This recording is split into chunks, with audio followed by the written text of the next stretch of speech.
Hermanos, vamos nuevamente a la epístola de Judas. Ustedes ven, estoy en el versículo 3 y ya se nos acabó esta corta media semana.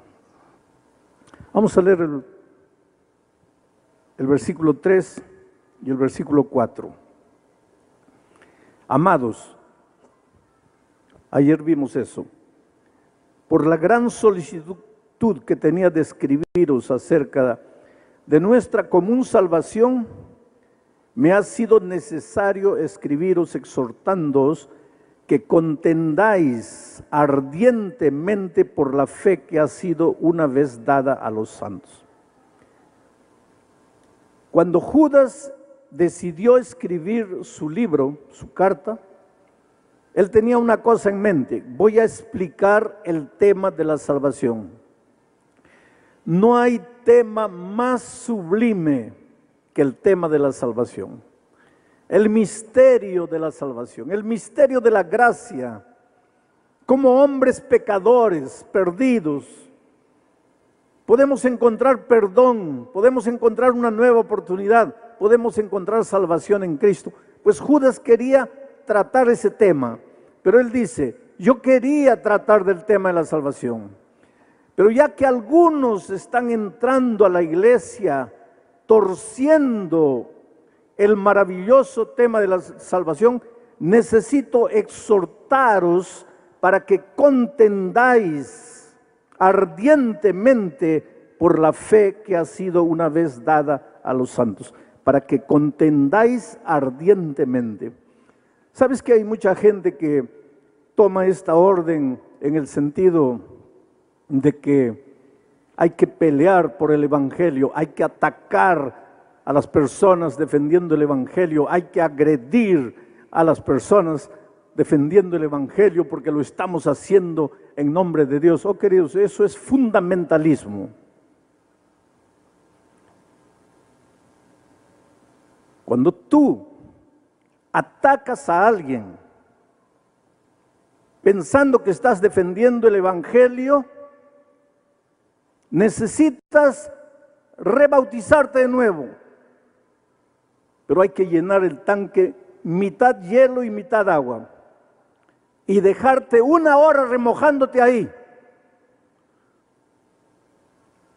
Porque tú, en nombre de Dios y en nombre del evangelio, no tienes el derecho de dar rienda suelta a tus instintos no sometidos al Espíritu Santo. Porque la primera característica de alguien que ha sido convertido es el amor. Porque Dios es amor. Y si Dios es amor y Él tiene una iglesia en esta tierra, la iglesia de Dios en esta tierra es la iglesia del amor. ¿Cómo tú puedes, en el nombre de Jesucristo, diciendo que estás defendiendo el evangelio, atacar personas, agredir personas? Claro que no agarras piedras, no das tiro a nadie, porque si no ya irías para la cárcel. Pero a veces las palabras son peores que las piedras. Y ahora, en este tiempo de redes sociales, es fácil sentarse en el computador, en el anonimato, y agredir personas. Y en tu cabecita piensas que estás defendiendo el evangelio. Eso no combina con cristianismo. Jesús jamás haría eso. Y si tú eres un seguidor de Jesucristo, debes permitir que el Espíritu Santo reproduzca en tu vida el carácter tierno, manso y dulce del Señor Jesucristo. Pero entonces, ¿qué es lo que Judas está diciendo aquí? Él dice así: he cambiado el propósito, dice. Primero quería hablarles de la salvación, pero he decidido exhortaros que contendáis. Esa palabra contendáis en griego es el verbo epaginosimai, que literalmente quiere decir que agonicéis defendiendo. No que agredáis, sino que agonicéis defendiendo. Que estés dispuesto a morir por el evangelio, pero no a matar por el evangelio. No a agredir por el evangelio, no a ofender por el evangelio. agonizar defendiendo los valores, los principios del Evangelio, a vivir el Evangelio. La mejor manera de defender el Evangelio no es con palabras, es con tu vida. Vive el Evangelio. No hay mejor argumento en favor del cristianismo que un cristiano transformado por el poder de Dios. Mahatma Gandhi, el líder hindú, decía, después de estudiar toda la doctrina cristiana, dijo algo terrible. Dijo, después de estudiar la doctrina cristiana, yo me volvería un cristiano, porque la doctrina es maravillosa. Yo me volvería un cristiano si no fuera por causa de los cristianos. Un cristiano que no ha sido transformado por la gracia de Jesucristo es el peor argumento en favor del cristianismo. Pero mi texto para esta noche no es ese. Eso ya vimos anoche. Dice, yo he decidido exhortaros que contendáis ardientemente por la fe que ha sido una vez dada a los santos. Porque algunos hombres han entrado encubiertamente, esa palabra encubiertamente en griego es la palabra metaskematizo, de donde viene nuestra palabra metamorfosis. Es decir, algunos hombres han entrado, pero entran pareciendo una cosa y se van transformando, se van metamorfoseando, y después se muestran como son, pero entran de mansito. Entran como que aceptan el Evangelio, pero de repente comienzan a cambiar, comienzan a metamorfosearse. Entran disimuladamente, dice, porque algunos hombres han entrado encubiertamente, metamorfoseándose. Y estos hombres desde antes habían sido destinados para esta condenación. Y miren cuál era el problema de ellos. Dos. Primero, estos hombres impíos convierten en libertinaje la gracia de nuestro Dios. Primer problema. Toman la gracia de Jesucristo y la transforman en libertinaje. Y segundo problema, y con este hecho niegan al propio Dios, al único soberano, a nuestro Señor Jesucristo. Vamos a analizar estos dos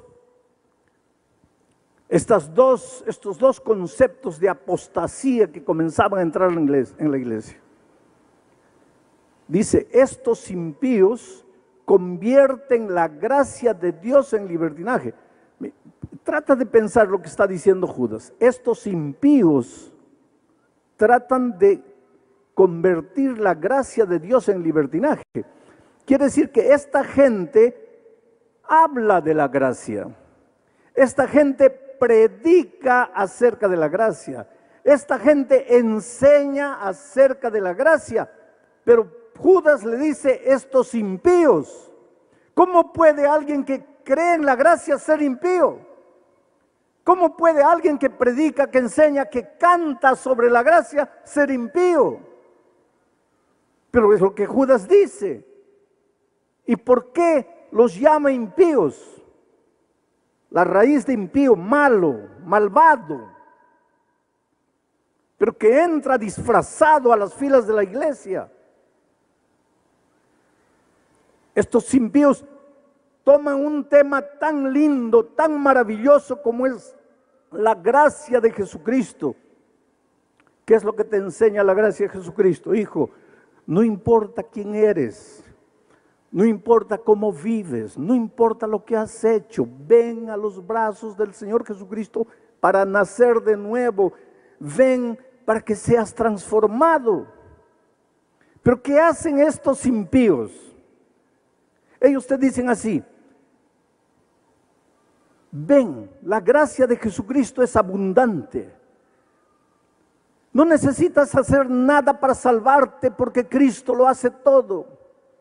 Tú puedes continuar viviendo en tu pecado, pero Dios es amor, y como Dios es amor, ya estás salvo. Dios es amor, su amor no va a acabar nunca, y como no va a acabar nunca, tú puedes continuar viviendo tu vida de pecado y vas a ser salvo, porque como Dios es amor, finalmente todos se van a salvar. La diferencia es bien sutil. La verdadera gracia de Cristo no es solamente gracia perdonadora, es gracia transformadora. Pero lo que estos impíos enseñaban es, la gracia de Cristo es permiso para que continúes viviendo como quieras vivir, porque Dios te ama tanto que de todas maneras te vas a salvar. Y querido, nunca como hoy hemos vivido en tiempos cuando la gracia maravillosa de Cristo ha sido transformada en libertinaje. Libertinaje no es libertad, porque la libertad demanda responsabilidad. El libertinaje no. El libertinaje es hacer lo que tú quieres, vivir como tú quieres, andar como tú quieres y por donde tú quieres. Eso es libertinaje. Libertad está ligada a la responsabilidad. Nunca como en nuestros días se ha defendido tanto la gracia de Cristo, en el sentido de que puedes vivir como quieras, puedes hacer lo que quieras. Es por eso que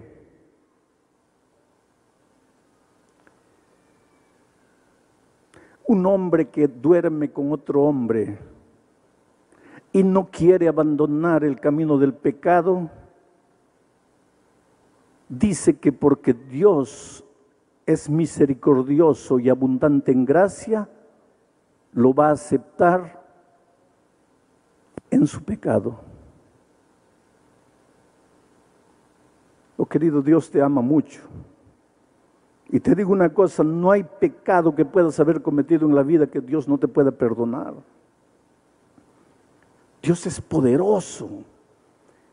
No hay nada en tu vida que Dios no pueda transformar. Puedes venir a Él, leproso, inmundo, sucio, caer a sus brazos, pero su poder, su gracia, su amor te transforma. No te deja como estás. Pero una de las apostasías que estaba entrando a la iglesia en los tiempos de Judas es el hecho de que no te preocupes con tu vida, porque Dios te ama, porque su gracia es abundante. Y en los tiempos de Cristo, para eso había que hacer una cosa. En los tiempos de Judas, para eso había que hacer una cosa. Había que sacar de la Biblia el concepto de la ley. ¿Sabes que en la iglesia primitiva habían dos problemas con relación a la ley? Primer problema, los judaizantes. Los judaizantes enseñaban que tenías que guardar la ley para salvarte. Un error, una apostasía. Saca de tu cabecita la idea de que tienes que guardar mandamientos para salvarte, querido. Saca de tu cabeza la idea de que tienes que cumplir la ley al pie de la letra para salvarte. Porque si tienes que cumplir la ley para salvarte, entonces la salvación no es por gracia, es por obras. La justicia no es de Cristo, es tu justicia humana, trapo de inmundicia. Pero los judaizantes en la iglesia primitiva venían y enseñaban, decían, no, hay que cumplir la ley al pie de la letra para salvarse. Pablo fue un defensor de la gracia de Cristo. Pablo se levanta como el apóstol de la gracia para decir, no necesitas hacer nada para salvarte, solo tienes que creer, solo tienes que aceptar, solo tienes que rendirte, solo tienes que entregarte. La salvación no es por lo que haces, no es porque te portas bien, no es porque cumples mandamientos, no es porque cumples la ley. La salvación es únicamente por la gracia de Cristo. Pero entonces aparece el otro ramo y dice así: somos salvos únicamente por la gracia de Cristo, ya no necesitamos ley. La ley fue ya para el tiempo del Antiguo Testamento. Hoy en el Nuevo Testamento ya no necesitamos ley porque somos salvos por la gracia de Cristo.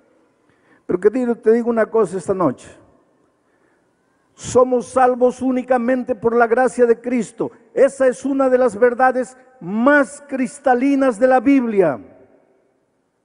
Pero porque somos salvos por la gracia de Cristo, la ley no deja de existir. Inclusive porque el apóstol Juan, aquí en Juan, capítulo 3, versículo 4, mira lo que dice: todo aquel que comete pecado, infringe también la ley, porque el pecado es la infracción de la ley. Ahora, si después de Cristo ya no existe ley, ya no existe pecado, porque el pecado es la infracción de la ley. Y si ya no existe pecado, ¿para qué gracia? Ya no tiene sentido la gracia. La gracia tiene sentido porque existe pecado. Y el pecado existe porque existe la ley. Porque el pecado es la transgresión de la ley.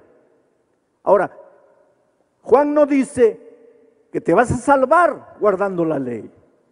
En absoluto. La salvación es únicamente por la gracia de Cristo. Pero la ley continúa en vigencia. No tengas miedo de la ley. Si esta noche viniera Jesucristo y te preguntara: hijo, ¿me amas? ¿Cuál sería tu respuesta? Sí, Señor, tú sabes que te amo. Y entonces Él te diría: entonces, si me amáis, guardad mis mandamientos. Él no te está diciendo: para que te salves, guarda mis mandamientos.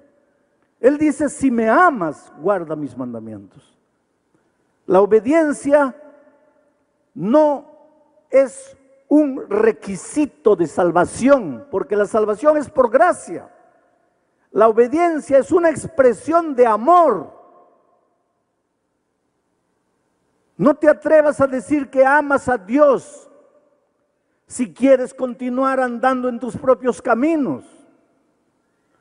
No te atrevas a decir que Jesús es lo más lindo que sucedió en tu vida si no estás dispuesto a obedecerle.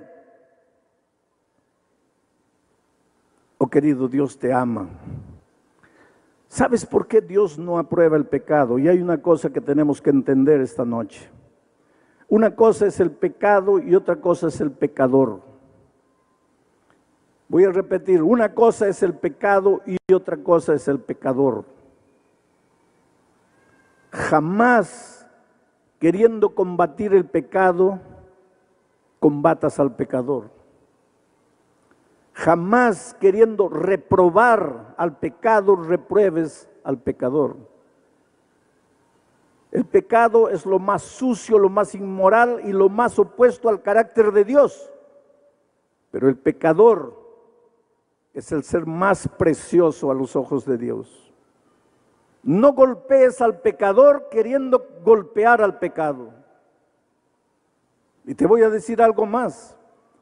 Cuando Cristo venga por segunda vez, viene a destruir al pecado. Viene a colocar un punto final al pecado. No viene a destruir a los seres humanos. Pero pastor, ¿los pecadores no serán destruidos? Te voy a explicar. ¿Quién es el pecador?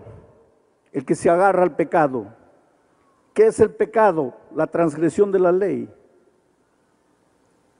Pecador es todo aquel que está agarrado al pecado. Ya vimos la primera noche que la Biblia es un libro de llamado. Dios te llama. ¿De dónde te llama? De aquí, del territorio del pecado. te llama para el territorio de la vida. Ven, ven, ven. Venid a mí todos los que estáis trabajados y cansados. ¿Cansado de qué? Cansado de luchar, luchar sin poder. Cansado de intentar sin alcanzar. Cansado de sufrir. Ven, ven, ven. El Evangelio es la buena noticia de que hay solución para tu vida. Sal, sal del territorio del pecado. Ven. Dios no te puede tomar por la fuerza y arrancar del territorio del pecado. Tú tienes que querer. Tú tienes que decir sí. Jesús te llama y te dice, ven, ven, ven. Hoy es el día de buena nueva. Hoy es el día de salvación. Si oyeres hoy su voz, no endurezcáis vuestro corazón. Jesús te llama y te llama. Pero llegará un día en que Jesús va a venir a esta tierra para ponerle un punto final al pecado. ¿Y sabe por qué?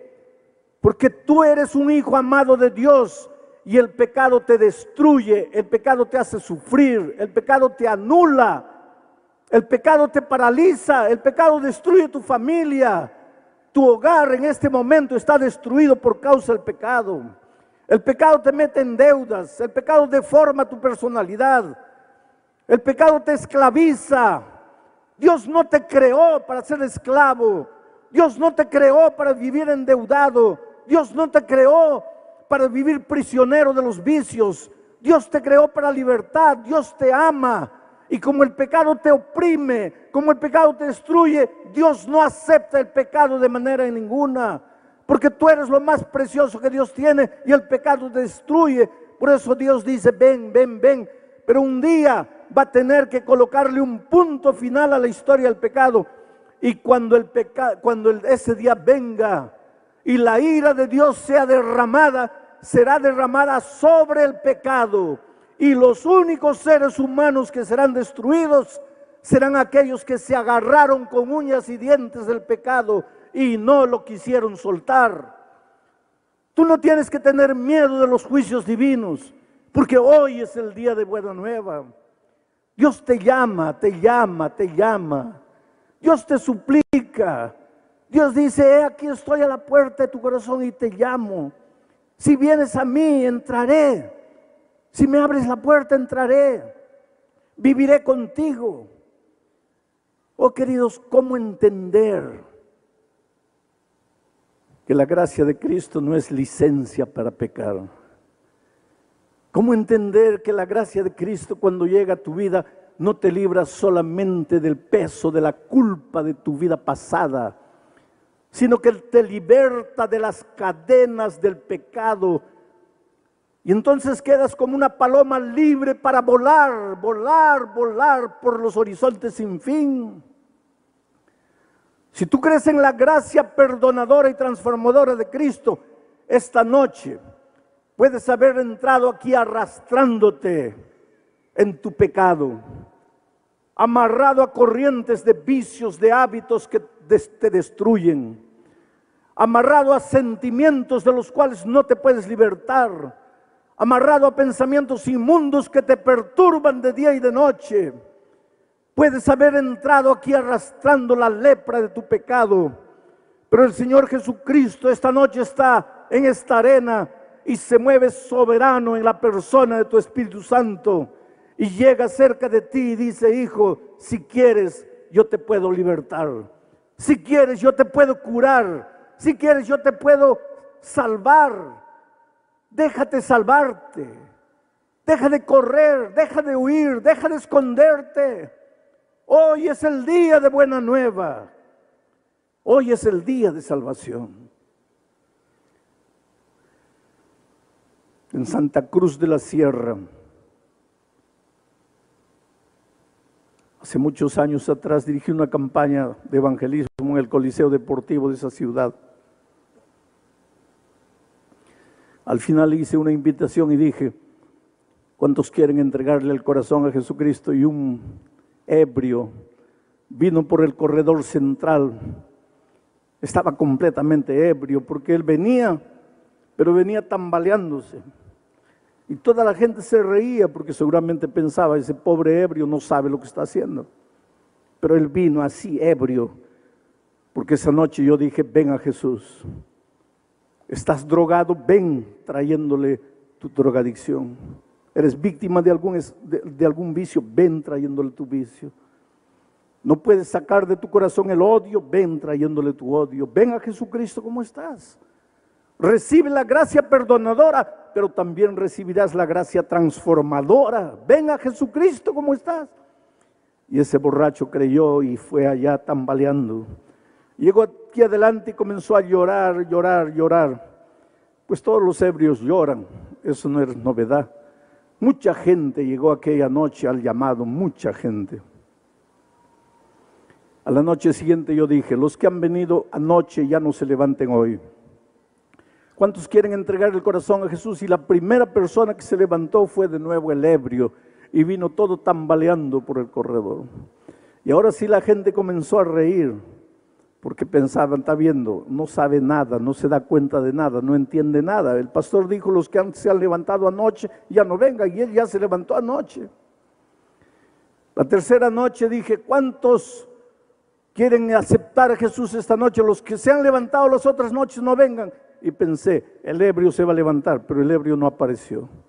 No apareció la cuarta noche, ni la quinta, ni la sexta noche. La penúltima noche apareció.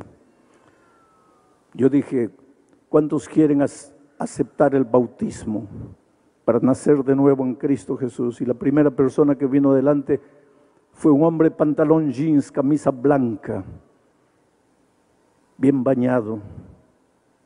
No parecía el ebrio, porque el ebrio era un pordiosero, sucio, inmundo, barba larga, cabello largo, olía mal. Yo me di cuenta porque las personas llegaban a su lado y se apartaban, no podían soportar el olor. Pero ahora estaba bien bañado, se notaba que se había echado gel en el cabello. Y aquí adelante lloraba y lloraba y lloraba. Yo le dije, creo que te conozco. Y él dijo, sí, pastor, el borracho, el ebrio soy yo. Pero ya no estaba ebrio. Esa noche fui al camarín y cuando ya salía para el hotel, lo encontré en el corredor llorando. Le pregunté, ¿por qué lloras? Y él me dijo, mire, es que yo quería bautizarme esta noche, pero los hermanos no quieren. ¿Y por qué no quieren?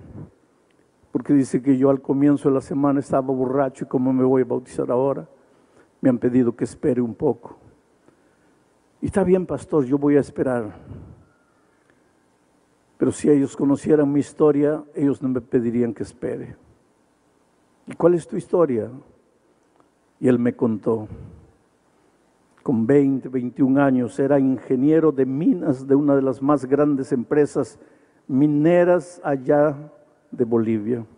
Se casó, fue a la luna de miel. Cuando estaba regresando, sufrió un accidente de tránsito, cayó, murió la esposa, él salió vivo.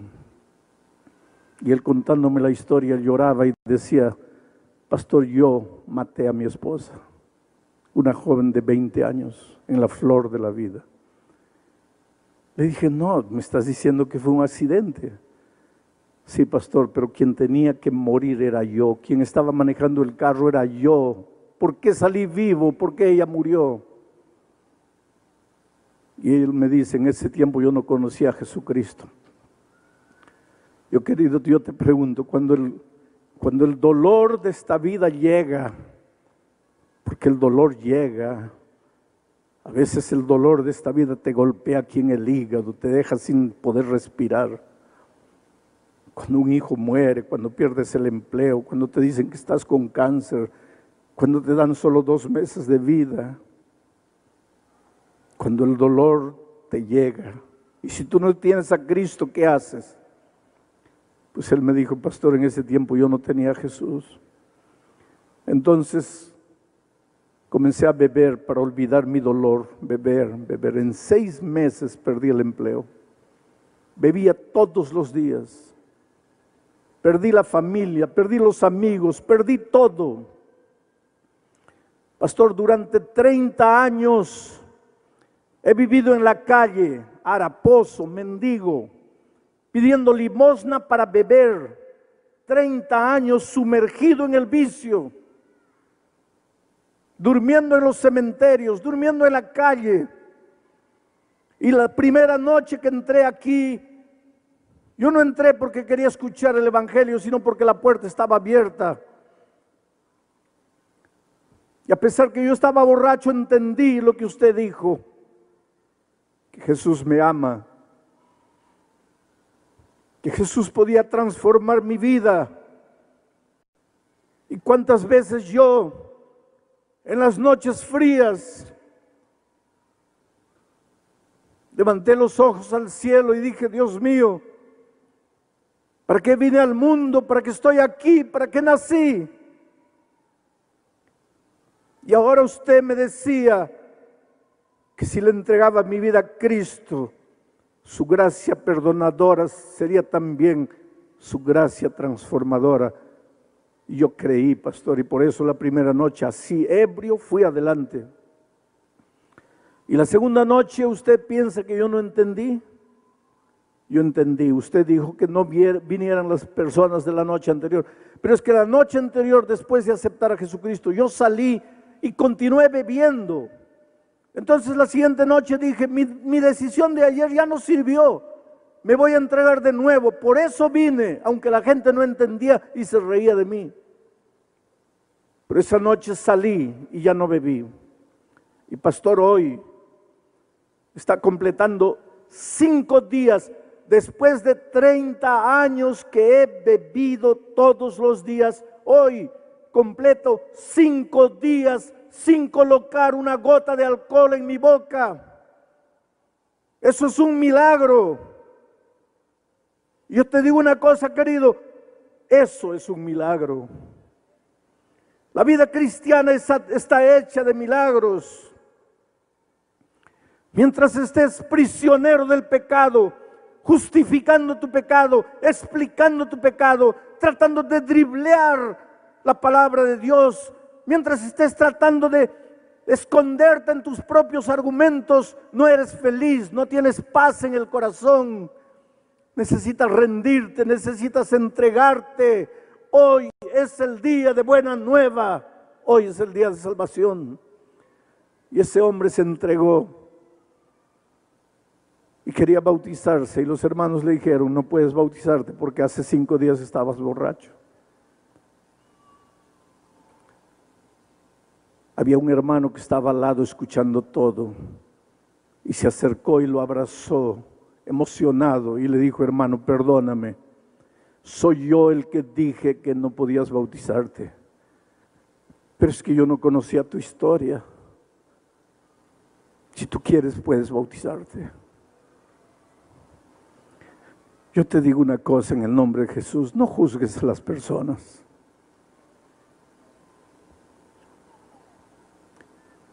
Tú sabes que ninguna mujer nace prostituta. La vida la hace así. Nadie nace drogadicto, la vida lo hace así. No juzgues a nadie. Qué Dios maravilloso que no te juzga a ti, que te acepta como eres. Pero no te acepta para pasarte la mano y decirte: hijito, sigue pecando, que yo te amo. No. Te acepta y te dice: hijo, viviendo la vida que estás viviendo no eres feliz. Entonces yo te acepto para transformarte, para hacerte un hombre nuevo, una mujer nueva, para que pares de vivir los tormentos, las lavaredas de infierno que tu conciencia te hace vivir durante las noches. Aquel hermano lo abrazó y le dijo: si quieres puedes bautizarte. Pasaron 5 años. El último año que estaba trabajando antes de jubilarme, volví a Santa Cruz de la Sierra, prediqué en el mismo Coliseo Deportivo. El pastor me recogió en el hotel, me llevó al Coliseo y cuando estábamos llegando vi a un hombre de chaleco fosforescente con un radio en la mano, con una linterna en la otra, corriendo de un lado para otro, dando instrucciones para que abran la puerta, que cierren la puerta, que organicen allá. Era el coordinador de todos los recepcionistas. Y el pastor me dice, ¿se acuerda de él? No, ese es el ebrio que se levantó 5 años atrás. Ahora transformado. Ahora un príncipe en el reino de Dios. Oh querido, yo te digo, tú no tienes idea de a dónde Dios te va a llevar. Anoche entró a este auditorio un hombre con la vida destruida, hogar destruido, el peso de la conciencia golpeándolo. Ayer en la noche salía llorando de este auditorio y abrazó a un pastor y le dijo,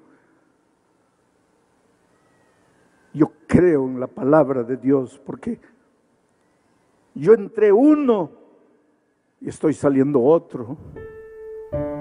Porque así son las cosas en el reino de Dios.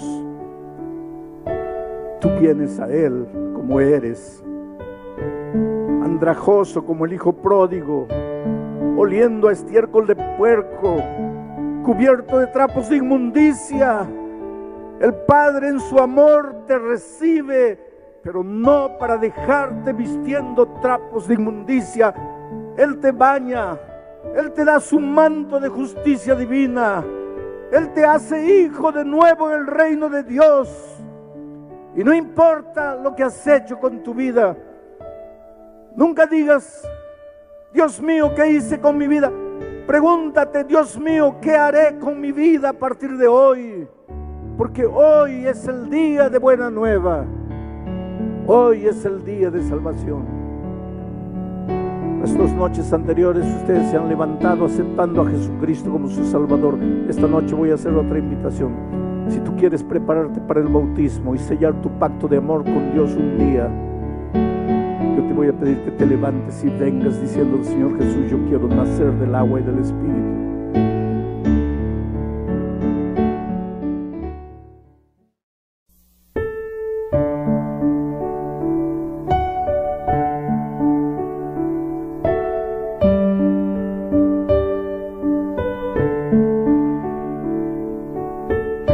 Hola mi amigo querido, mira, grabo este comentario mientras estoy en la ciudad de Poços de Caldas, una ciudad bonita del interior del estado de Minas Gerais en el Brasil.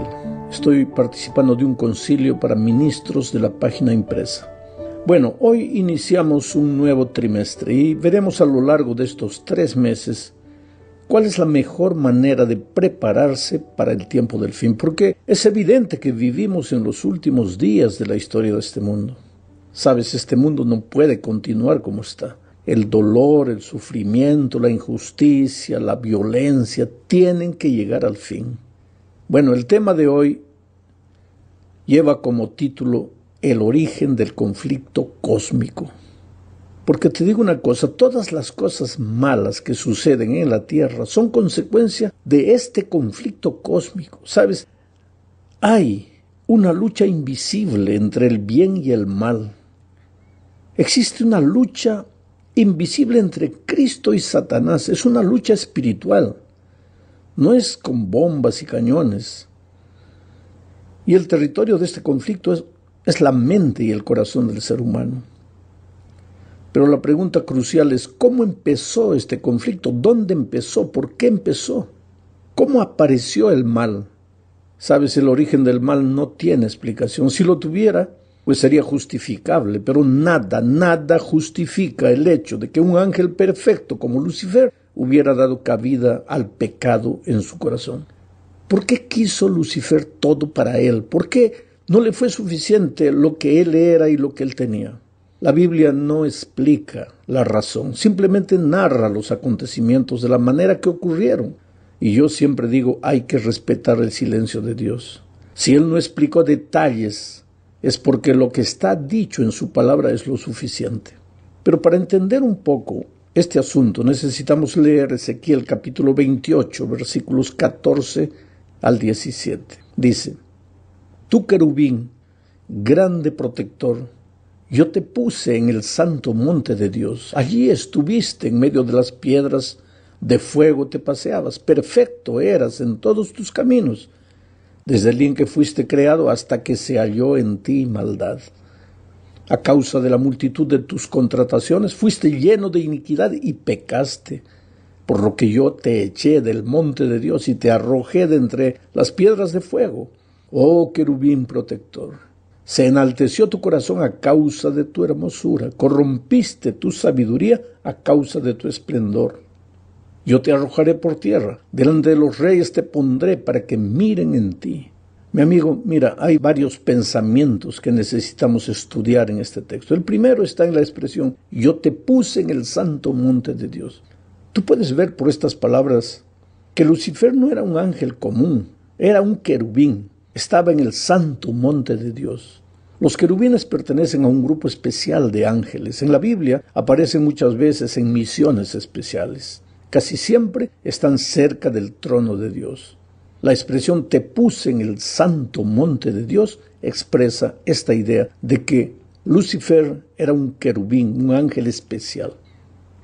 Otra frase del texto dice, perfecto eras en todos tus caminos, desde el día en que fuiste creado hasta que se halló en ti maldad.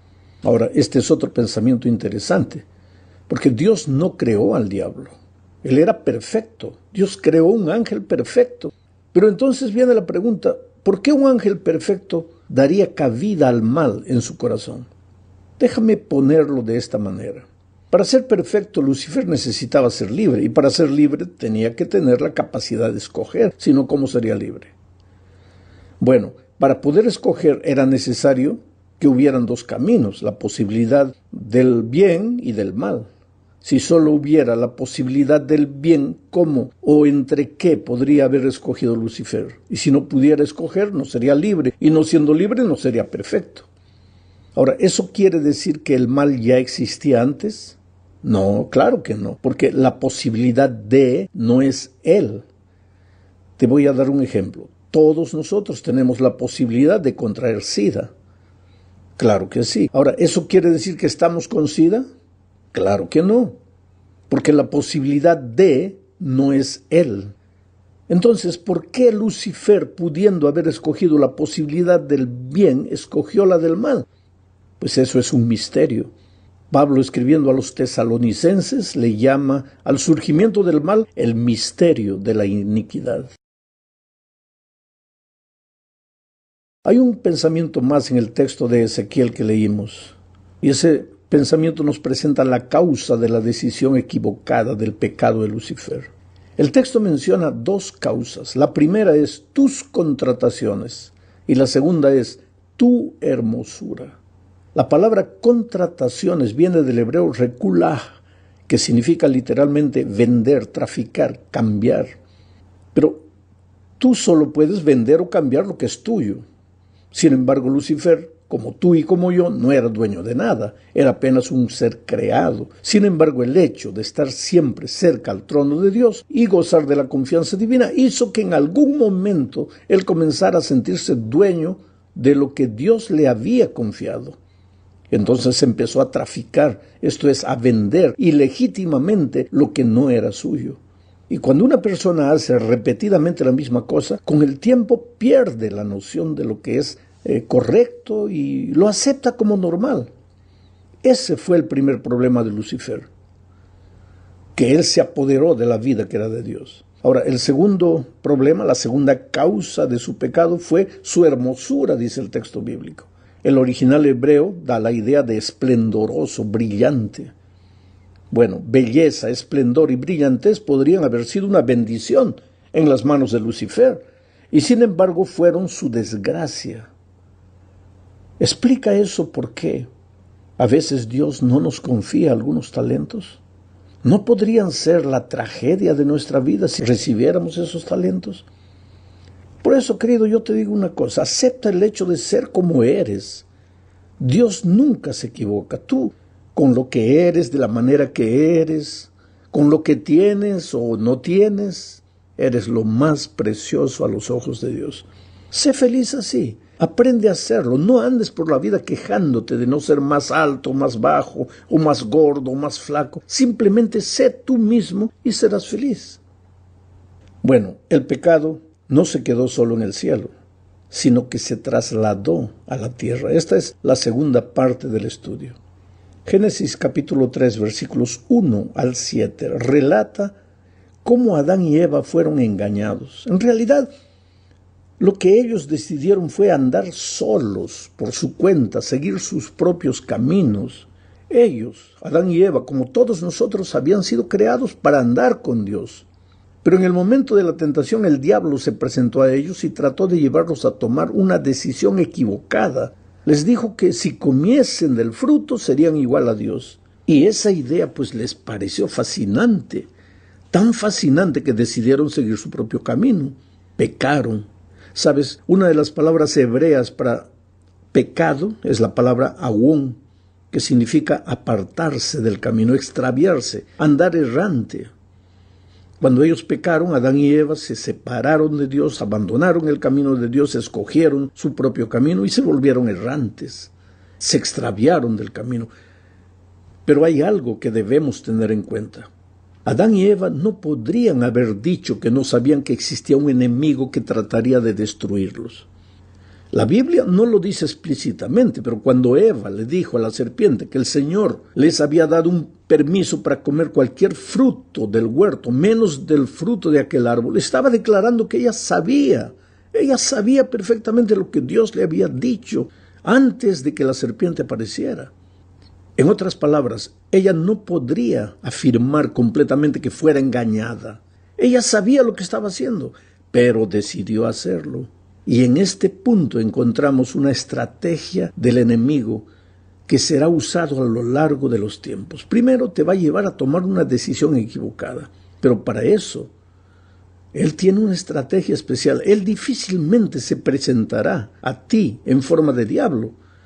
Usará el disfraz, la mentira, tomará la palabra de Dios y la torcerá. Tú vas a ver que a lo largo de la historia el diablo toma la palabra de Dios. Cuando llegó a Eva le dijo, así que Dios ha dicho, o sea, vino con la palabra de Dios en la mano, pero torcida, porque Dios no había dicho lo que Lucifer o la serpiente le estaba queriendo decir a Eva. Y esa es la estrategia del diablo. Él siempre tuerce las escrituras.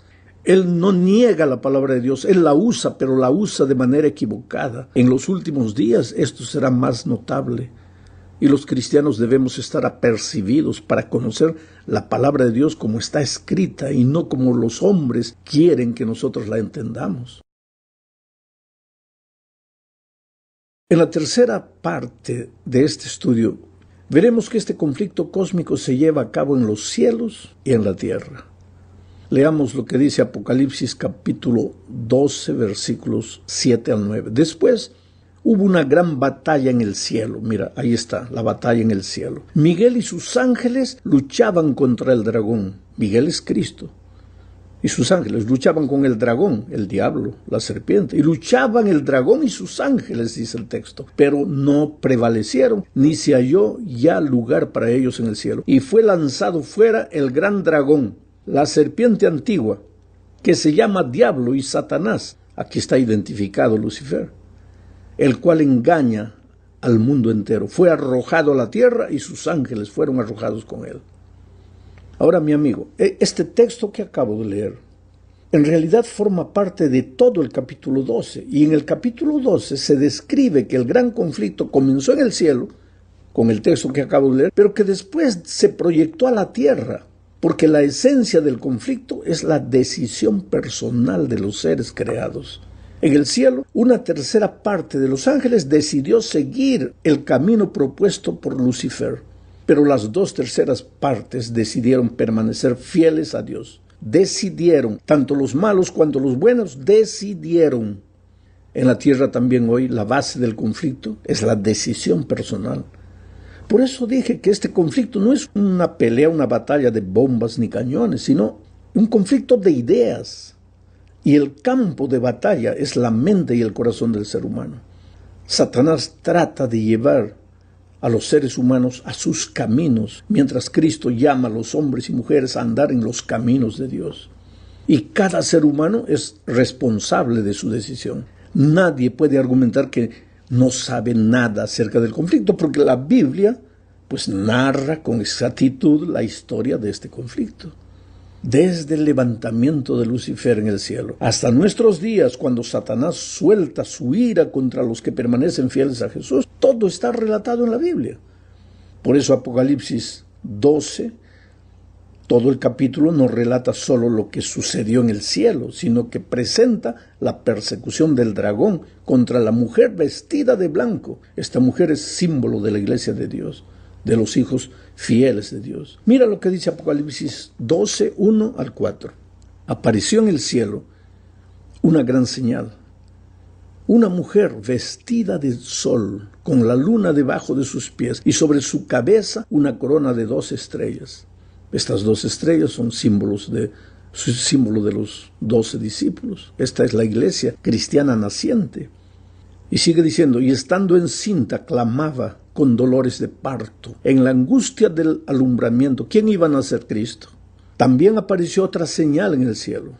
He aquí un gran dragón escarlata, esta es la serpiente antigua, Lucifer, que tenía 7 cabezas y 10 cuernos, y en sus cabezas 7 diademas. Todos estos simbolismos tienen significado, solo que yo no me voy a detener ahora a explicarlos porque no nos da el tiempo para eso. Y el tema tampoco es eso. Sigo leyendo. Y su cola arrastraba la 1/3 parte de las estrellas del cielo. Son los ángeles que él engañó. Y las arrojó sobre la tierra. Y el dragón se paró frente a la mujer. La mujer es símbolo de la iglesia, que estaba para dar a luz, a fin de devorar a su hijo tan pronto como naciese. ¿Quién era ese hijo? El Señor Jesucristo. ¿Y qué hizo el diablo cuando Jesús nació? Trató de matar a Jesús. Herodes mandó su ejército a acabar con todos los niños porque quería matar a Jesús. Aquí está todo, mira, la profecía cumplida al pie de la letra. Y después, más adelante, en el capítulo 12 mismo de Apocalipsis, en el versículo 17, vemos ahora la persecución del diablo contra la iglesia de Dios, no en el inicio de su historia, sino ya en nuestros días. Entonces el dragón se llenó de ira contra la mujer, contra la iglesia, y se fue a hacer guerra contra el resto de su descendencia, de la descendencia de ella. ¿Quiénes son esos? Hoy día, la iglesia de hoy, los descendientes. ¿Y quiénes son esos? Los que guardan los mandamientos de Dios y tienen el testimonio de Jesucristo. 2 características del pueblo de Dios. Primero, creen en Jesucristo con todo su corazón, predican a Jesucristo, hablan del Evangelio, pero en segundo lugar, caminan a la luz de los mandamientos de Dios. Lo admirable de la profecía bíblica es la exactitud con que se cumplen los acontecimientos. Esta es la 4ª parte ahora del estudio. El versículo 6 de Apocalipsis dice, y la mujer huyó al desierto, donde tiene lugar preparado por Dios para que allí la sustenten por 1260 días. Aquí se habla de 1260 días proféticos, o sea, 1260 años literales. Durante todo este tiempo la iglesia de Dios fue perseguida por mantenerse fiel a las enseñanzas divinas de la Biblia. Esas persecuciones, dice el Conflicto de los Siglos, página 38, esas persecuciones que empezaron bajo Nerón, cerca del tiempo del martirio de Pablo, continuaron con mayor o menor furia por varios siglos. Los cristianos eran inculpados calumniosamente de los más espantosos crímenes y eran señalados como la causa de las mayores calamidades, hambres, pestes y terremotos. Como llegaron a ser objeto de los odios y las sospechas populares, no faltaban los delatores que por vil interés estaban listos para vender a los inocentes. Se los condenaba como rebeldes contra el imperio, enemigos de la religión y azotes de la sociedad. Muchos eran arrojados a las fieras o quemados vivos en los anfiteatros. Qué cosa terrible. Y si tú revisas la historia en general, tú vas a ver que durante muchos años, exactamente durante 1260 años, la iglesia de Dios, que quería ser fiel, obediente a la palabra de Dios, fue perseguida. ¿Sabes lo que esto significa? Querido, es interesante. La profecía dice que también en los últimos días la iglesia fiel volverá a ser perseguida. Delante de eso encontramos la promesa de Mateo 28:20, que dice, yo estoy con vosotros todos los días hasta el fin del mundo. Mira, si tú quieres un cristianismo tranquilo, un cristianismo, vamos a decir así, soft, liviano, que no te cree problemas, pues tú crees en todo, tranquilo, no mires a la palabra de Dios y no trates de ser fiel a sus enseñanzas. Simplemente ve a la iglesia, canta, adora, ora y vuelve a casa y ya está. Pero si tú quieres ser fiel a Dios, prepárate porque el diablo tiene ira contra aquellos que quieren obedecer las enseñanzas de la palabra de Dios. Pero en medio de eso Jesús ha prometido que Él estará con nosotros hasta el fin del mundo. Yo estoy con vosotros todos los días hasta el fin del mundo. ¿Sabes lo que esto significa? Que nada, ¿sabes? Ni siquiera la persecución, ni el hambre, ni la muerte, nada te puede separar del amor de Dios. La presencia de Jesús contigo, ya sea ahora o en los últimos tiempos, no significa que pues necesariamente te vas a librar del dolor, del sufrimiento, las pruebas o incluso de la muerte. Nunca se te prometió, Jesucristo nunca prometió en su palabra que por haberlo aceptado estarías libre del dolor, del sufrimiento en esta vida. Pero lo que Él ha prometido es que en medio del dolor tú nunca estarás solo. Él te puede acompañar, Él te va a acompañar hasta el fin. Llegamos ahora al fin de este comentario hablando de la ley y del evangelio. Ambos están relacionados estrechamente. ¿Sabes? No existe contradicción entre la ley y el evangelio. Tú no puedes colocar la ley contra el evangelio o el evangelio contra la ley. El evangelio significa las buenas noticias de que aunque estábamos perdidos, Cristo vino a este mundo y nos rescató del pecado. ¡Qué bellísima noticia! Cristo nos rescató del pecado. ¿Pero qué es pecado? 1 Juan 3:4 dice que el pecado es la transgresión de la ley. Eso quiere decir que si la ley ya dejó de existir en la cruz del Calvario, como algunos piensan, pues ya no existiría el pecado, porque el pecado es la transgresión de la ley. Entonces, ¿de qué pecado nos rescataría el evangelio? Oh, mi amigo querido, el evangelio existe porque existe el pecado, y el pecado existe porque la ley existe. Siendo así, necesitamos colocar las cosas en orden. La ley no tiene como función salvar. Solo Cristo salva. La ley solo muestra la voluntad de Dios, porque como dice Pablo, ¿cómo sabría que robar es pecado si la ley no dijera no robarás? Entonces, esa es la función de la ley, mostrar el pecado. Solamente eso. La ley no salva a nadie. Si tú guardas la ley de Dios queriendo salvarte, estás mal. Esa no es la enseñanza bíblica. El ser humano es salvo únicamente por la gracia de Cristo que murió en la cruz del Calvario por nuestros pecados. Así siendo, debemos agradecer a Dios por su salvación y por amor a Él debemos andar en las enseñanzas de su santa ley. Por eso Jesús dice, si me amáis, guardad mis mandamientos. Pero el pueblo que decide amar a Dios y andar en sus caminos, la profecía dice que en los últimos tiempos vivirá momentos difíciles. Y es de todo eso que vamos a hablar a lo largo de este trimestre. Que Dios te bendiga ricamente.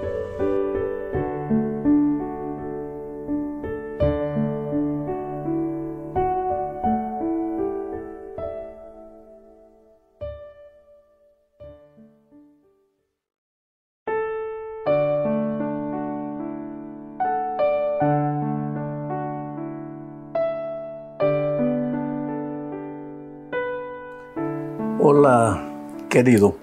Antes de comenzar con el estudio de la lección, voy a responder una pregunta. ¿Por qué nacen niños con problemas? En otras palabras, ¿por qué sufren los inocentes?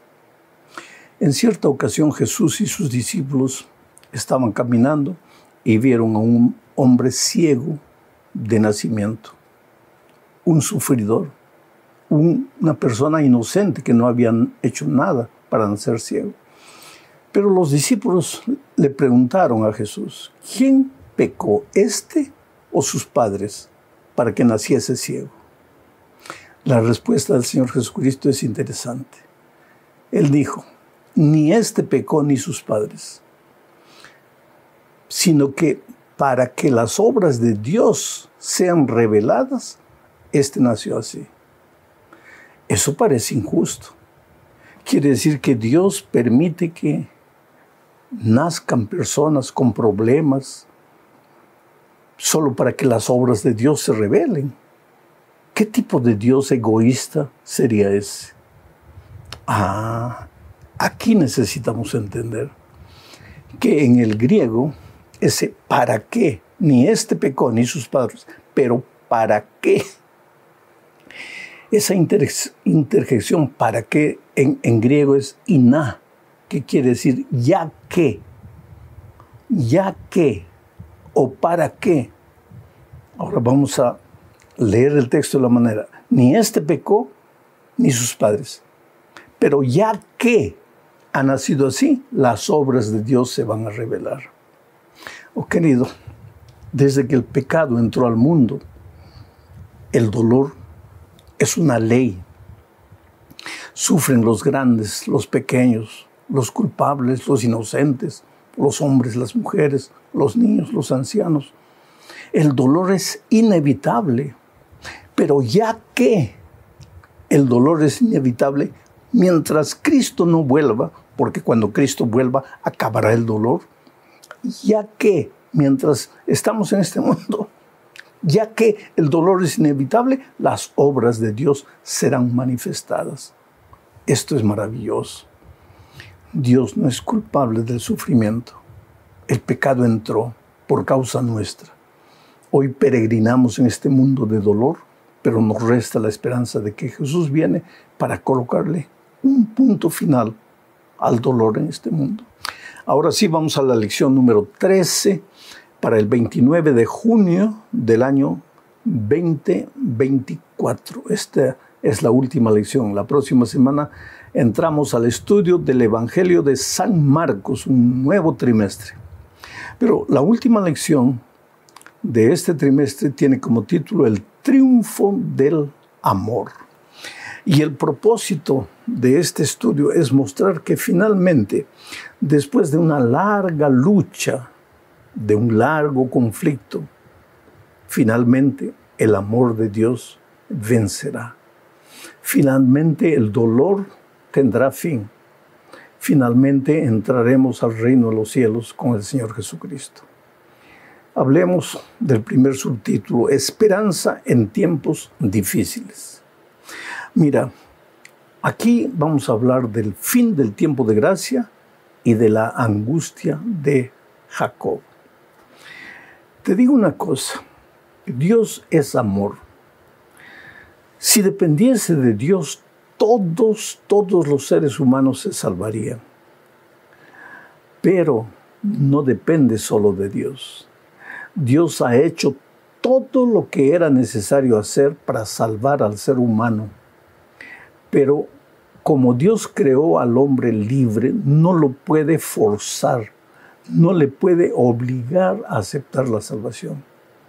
Y por más que el plan de redención se haya cumplido, todo se haya realizado para nuestra salvación, si nosotros no queremos, pues la salvación no tiene ningún valor para nosotros.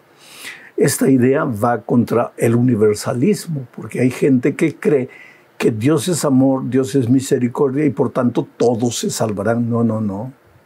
Dios es misericordia, Dios es amor, pero solo se salvarán los que acepten la salvación en Cristo. Hoy día, Dios llama, toca la puerta del corazón, insiste una y otra vez. Pero va a llegar un momento en que Jesús necesita volver y el tiempo de gracia llegará a su fin. Y eso es lo que dice Apocalipsis 22, 7, 11 y 12. Leo. He aquí vengo pronto, dice Jesús. Bienaventurado el que guarda las palabras de la profecía de este libro, que contiene la verdad, ¿no es cierto? El que es injusto, sea injusto todavía. Y el que es inmundo, sea inmundo todavía. Y el que es justo, practique la justicia todavía. Y el que es santo, santifíquese todavía. He aquí yo vengo pronto, y mi galardón conmigo, para recompensar a cada uno según sea su obra. Interesante este texto. El tiempo de gracia tiene fin. Va a llegar un momento antes de la venida de Cristo en que las puertas de la gracia se cerrarán. Pastor, ¿cuándo va a suceder eso? No, ni tú, ni yo, ni nadie puede saber, solo Dios. Pero se va a cerrar. Hasta ese momento, el que podía ser salvo, sería salvo. El que aceptaba, sería salvo. Por más pecador que hubiera sido en la vida, si se arrepentía, si confesaba, si aceptaba la gracia de Cristo, estaba salvo. Pero cuando el tiempo de gracia se cierre, ahí el que es justo seguirá siendo justo. Y el que estaba perdido, pues estará perdido. Ya no hay más posibilidad de salvación. Pero no necesitas asustarte, porque Daniel capítulo 12, 1 y 2 dice lo siguiente. En aquel tiempo se levantará Miguel, el gran príncipe que está de parte de los hijos de tu pueblo. No voy a explicar por qué Miguel es el gran príncipe, pero si aquí el texto dice que el gran príncipe que está de parte de los hijos de tu pueblo, se refiere al príncipe, al hijo del rey de los reyes, al Señor Jesucristo. En aquel tiempo se levantará Miguel, el gran príncipe que está de parte de los hijos de tu pueblo, y será tiempo de angustia, cual nunca fue desde que hubo gente hasta entonces. Pero en aquel tiempo será libertado tu pueblo, todos los que se hallen escritos en el libro, y muchos de los que duermen en el polvo de la tierra serán despertados, unos para vida eterna y otros para vergüenza y confusión perpetua. El tiempo de gracia se acabará y ahí comenzará el periodo de la gran angustia. La Biblia le llama la angustia de Jacob. ¿De qué se trata ese tiempo de angustia? La angustia de Jacob. ¿Te acuerdas aquella noche que Jacob estaba regresando para ver a su hermano Esaú? Y cerca del río Jaboc, a las orillas, él se arrodilló y oró y oró y lloró toda la noche. Estaba viviendo su noche de angustia. ¿Por qué? Porque al día siguiente se encontraría con su hermano, a quien había engañado, a quien había traicionado. Y la angustia de Jacob era la siguiente: mañana me voy a encontrar con mi hermano. ¿Será que él me perdonó y me aceptará? ¿O será que él no me perdonó y me destruirá? Esa angustia fue tan intensa, tan grande en la vida de Jacob. Y ahora la palabra de Dios toma esa angustia de Jacob como la angustia de los hijos de Dios en los últimos tiempos. Cuando la puerta de la gracia se haya terminado, ya no hay más oportunidad de arrepentimiento, entonces vendrá a nuestra mente la angustia. Sabemos que el tiempo de gracia terminó. No sabemos cuándo, pero sabemos que el tiempo de gracia terminó. Y la angustia es: ¿cuándo se cerró el tiempo de gracia? ¿Cuando yo estaba afuera o cuando yo estaba adentro? ¿Cuando yo estaba andando en los caminos de Dios o cuando yo estaba andando en los caminos de pecado? ¿Cuándo se acabó el tiempo de gracia? Mañana me encontraré con mi hermano mayor, el Señor Jesucristo. ¿Será que Él me perdonó y me aceptará? ¿O será que Él no me perdonó y me destruirá? Esa será la angustia terrible del pueblo de Dios. Pero querido, tú no tienes nada que temer. Hoy entrégale la vida al Señor Jesucristo. Hoy acepta al Señor Jesucristo. Si tienes que ser bautizado hoy, bautízate en el nombre del Padre, del Hijo y del Espíritu Santo. Hoy es el día de buena nueva. Hoy es el día de salvación. Vamos a la segunda parte del estudio bajo el subtítulo de Esperanza en el pronto regreso de Jesús. Mira, querido, el hecho de que hoy todo parezca tranquilo, relativamente, ¿no? Porque oímos guerras y rumores de guerras allá lejos en el Medio Oriente, aquí cerca en Venezuela, en fin. Pero el hecho de que aparentemente todo está tranquilo no quiere decir que Jesús se olvidó de nosotros y que Jesús no volverá. El hecho de que la violencia, la miseria, la traición proliferan no quiere decir que Jesús no volverá. El hecho de que muchos vivan como si Dios no existiera, dando rienda suelta a sus instintos, a sus impulsos carnales. No quiere decir que Jesús no volverá. Uno de cada 25 versículos del Nuevo Testamento habla de la venida de Jesús. La venida de Jesús no es una teoría, no es una vana esperanza, es una realidad. Cristo va a venir cuando en la agenda divina llegue el día y la hora de la venida de Cristo. Él vendrá para ponerle un punto final a la historia del pecado. Por eso Juan 14, 1 al 3 contiene las palabras del propio Señor Jesucristo que dijo: no se turbe vuestro corazón. ¿Creéis en Dios? Creed también en mí. En la casa de mi Padre muchas moradas hay. Si así no fuera, yo os lo hubiera dicho. Voy pues a preparar lugar para vosotros.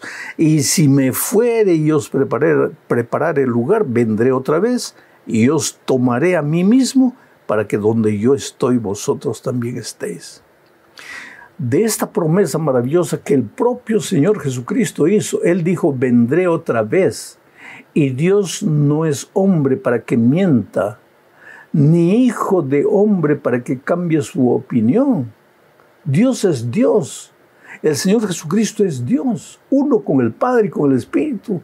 Y Él dijo: vendré otra vez, y puedes creer que el Señor Jesucristo vendrá. Aunque los seres humanos hoy día, muchos se burlen, se ríen de la bendita esperanza de la vuelta de Cristo, Él vendrá.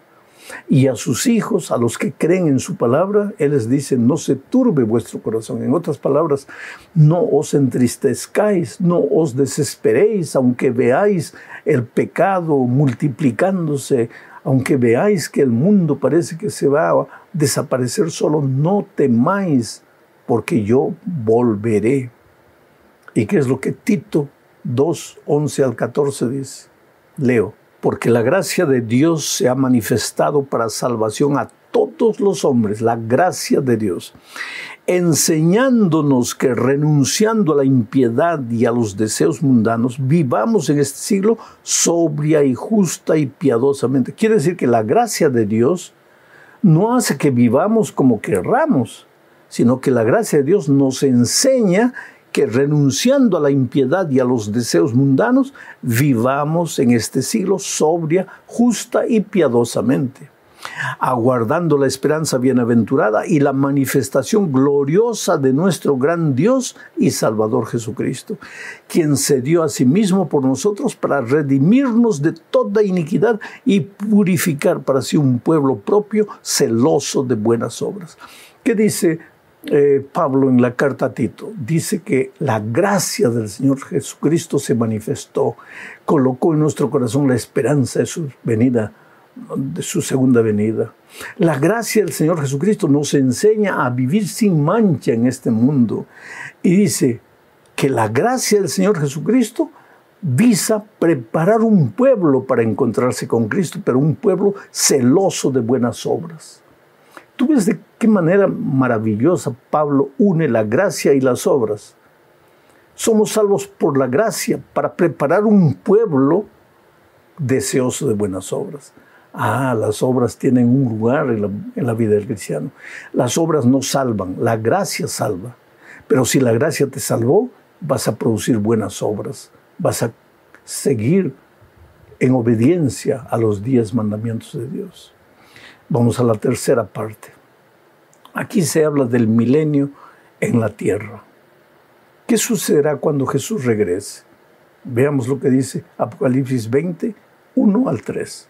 Vi a un ángel que descendía del cielo con la llave del abismo y una gran cadena en la mano, y prendió al dragón, la serpiente antigua, que es el diablo y Satanás, y lo ató por 1000 años y lo arrojó al abismo y lo encerró y puso su sello sobre él para que no engañase más a las naciones hasta que fuesen cumplidos 1000 años. Después de esto debe ser desatado por un poco de tiempo. Cuando Cristo venga, los muertos en Cristo resucitarán. Luego los vivos se unirán a los resucitados e iremos con el Señor Jesucristo por 1000 años. Los que no creyeron en Jesús serán muertos con el resplandor de su venida. Y los que ya estaban muertos sin creer en Jesús permanecerán muertos. Nosotros iremos al cielo con Jesús por un periodo de 1000 años. ¿Y a qué nos dedicaremos? ¿Cuál será nuestro trabajo? Esta es la cuarta parte de nuestro estudio bajo el subtítulo del juicio en el milenio. Mira lo que dice Apocalipsis 20, 4 y 6. Y vi tronos, y se sentaron sobre ellos los que recibieron facultad de juzgar.